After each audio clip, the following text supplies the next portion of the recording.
All right, let's get more of that breaking news out of Germany now. A car has been driven into a crowd of people at a Christmas market in the city, Magdeburg. Police say the driver has been arrested and an extensive police operations are currently taking place. Domanic Kane joins me now on the phone from Berlin. Domanic, obviously this is a developing story, lots of moving parts to it. What more do we know about what happened? And what we know is that this happened in the center of Magdeburg at the Christmas market that is established there. There are various different reports coming from German news media about casualty counts and that sort of thing. The suggestion is, the suggestion is that the person drove into a crowd of people at the Christmas market, driving through the people, and that we can be pretty clear that this is the last Friday before Christmas. So it is very likely that there was a very considerable number of people there in attendance at the Christmas market.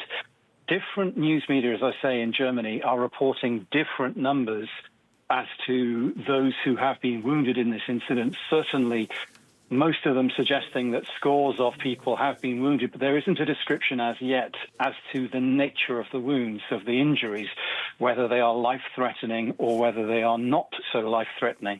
But the suggestion coming from the police is, and other sources, is that the person who carried out this incident, who's responsible for this incident, is in custody. But what we don't know as such yet is, as I say, the reality of the injuries, how severe they were, but also we don't know. There are many questions about the individual who drove this car and the motivation behind the car being where it was, when it was, and what actually took place. Very many summarize.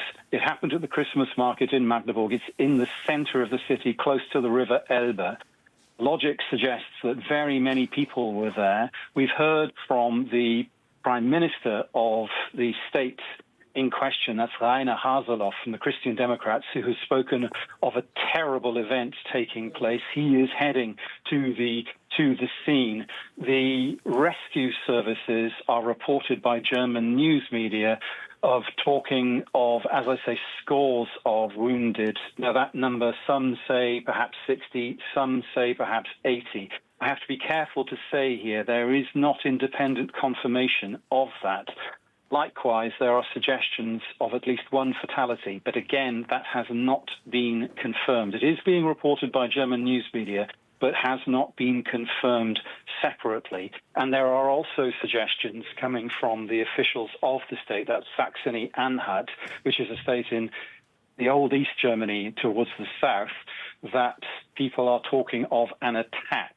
Now, again, I have to be very clear, that is being reported by news media who are sourcing unidentified sources within security services, but that has not been confirmed as of yet.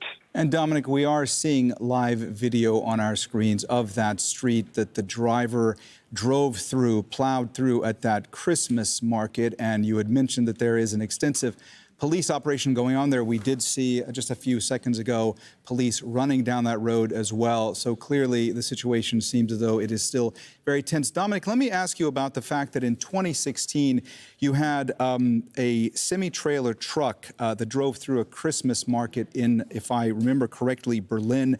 That attack killed and injured dozens.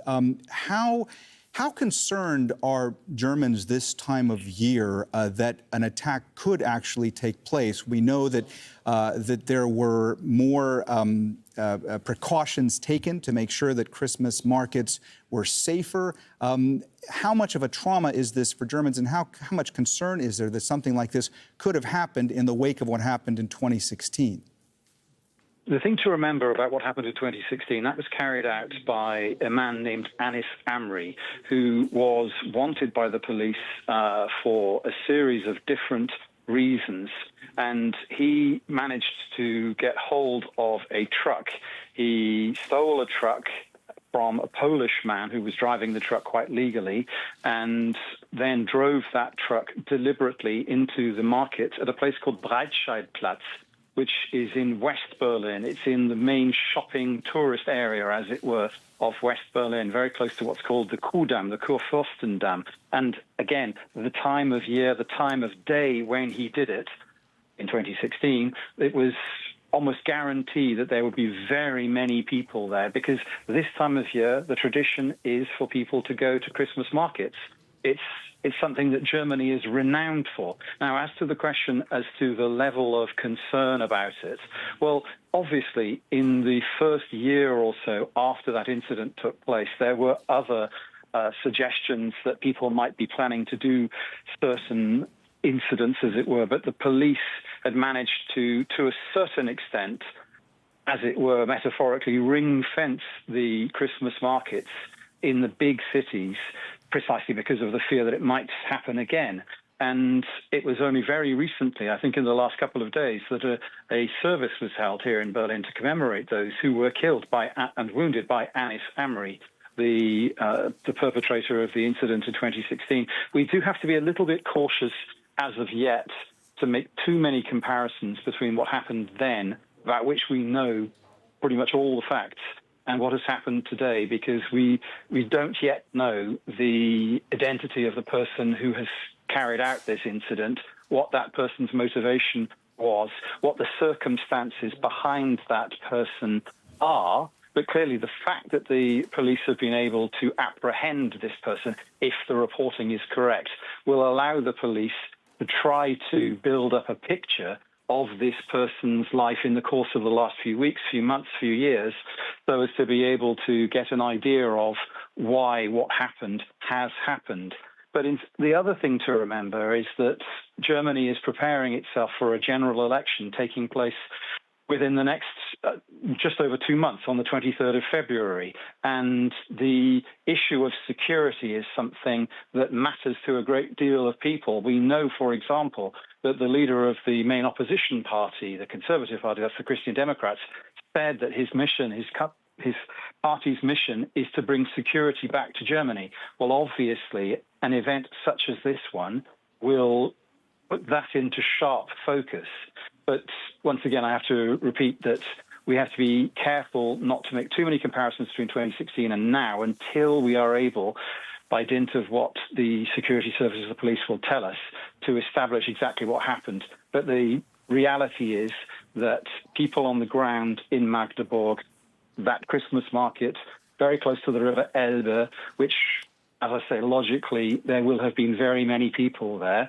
And the different reporting, which as yet is not confirmed by official sources that I have seen, but which is being widely reported by diverse German news media, speaks of scores of people. That's groups of 20, perhaps 60, perhaps 80. But again, we can't be clear about that.